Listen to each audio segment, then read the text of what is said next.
I wonder if do you believe that there is a physical or non-physical being who would be Lucifer or the devil? Sort of like what Albert Bengzel was saying, that he's actually witnessed the devil sort of teleporting down to Earth and stuff. Do you believe that there is a being that is the so-called devil or Lucifer?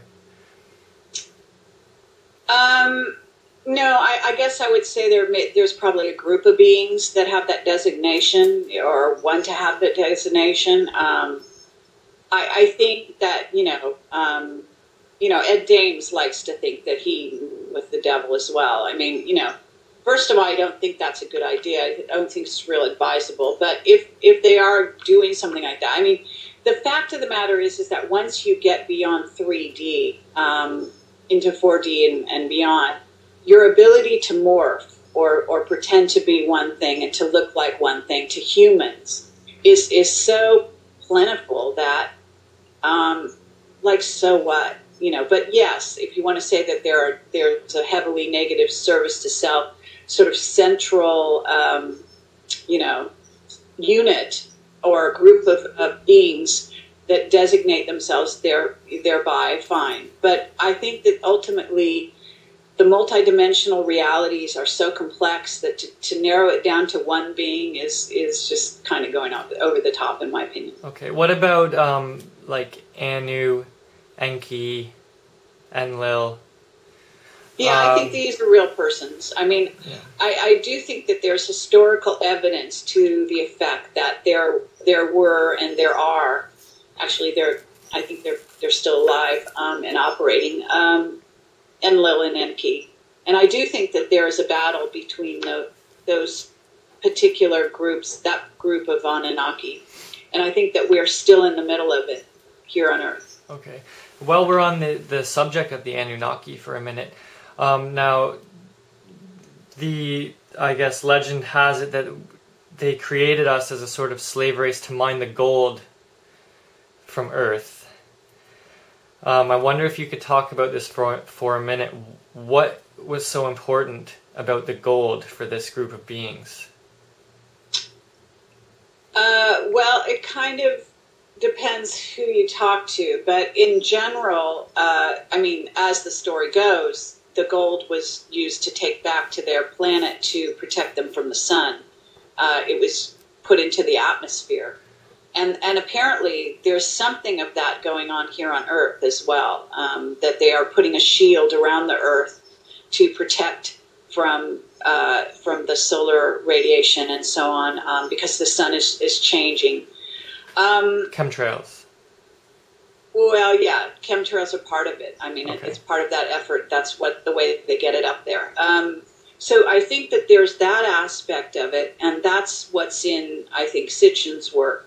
Although there's also the side that has to do with the uses of gold, which have to do with monatomic gold and using that to reach higher states of awareness. Mm-hmm. So there's probably some aspect of that as involved as well.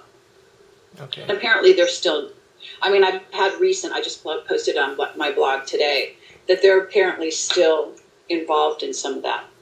Mm-hmm. I wonder if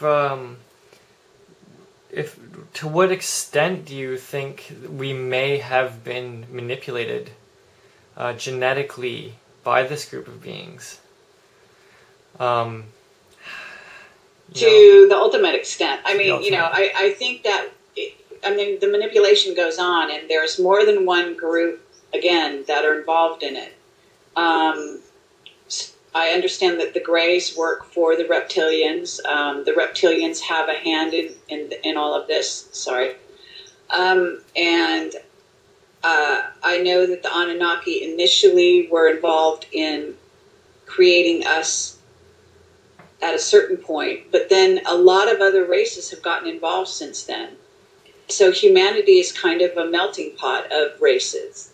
And in some ways, there is a race, I think, below the surface going on that the people, the secret government knows about and is involved in.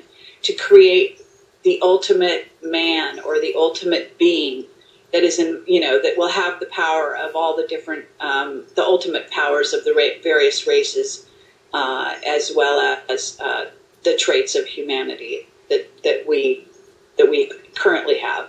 So there's that going on. There's also a lot of devious things going on. The Greys are creating a hybrid race that would be able to be more easily manipulated once we move to fourth density, or and therefore they're putting their DNA into those beings, and I think that they have been successful. I think that there are lots of hybrids that have come onto the planet.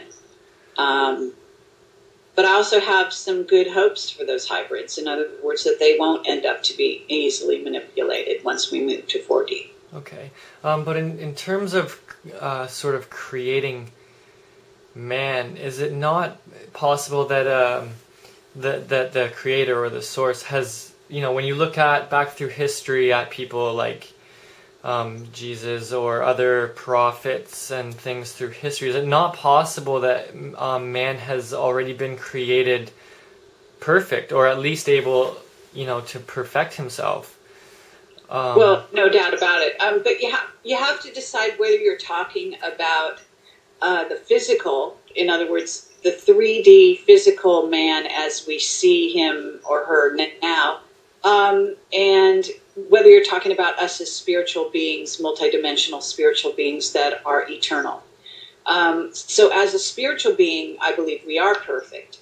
However, in this dimension, under these sort of laws that are part of this dimension and this game that we're involved in, man or woman has been manipulated and sort of held down, and their DNA has been sort of shortchanged or short-circuited, however you want to view it. And what we are basically in the process of doing is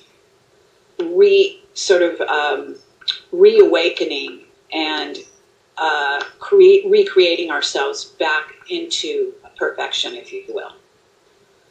Okay. And what about any of the other beings, like the animal kingdom, for instance? Have they been manipulated at all? Sure. I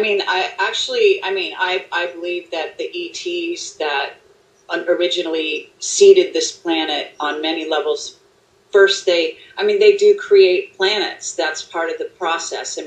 Ultimately, I think that's where we're going. We will create planets, and we will seed them with various life.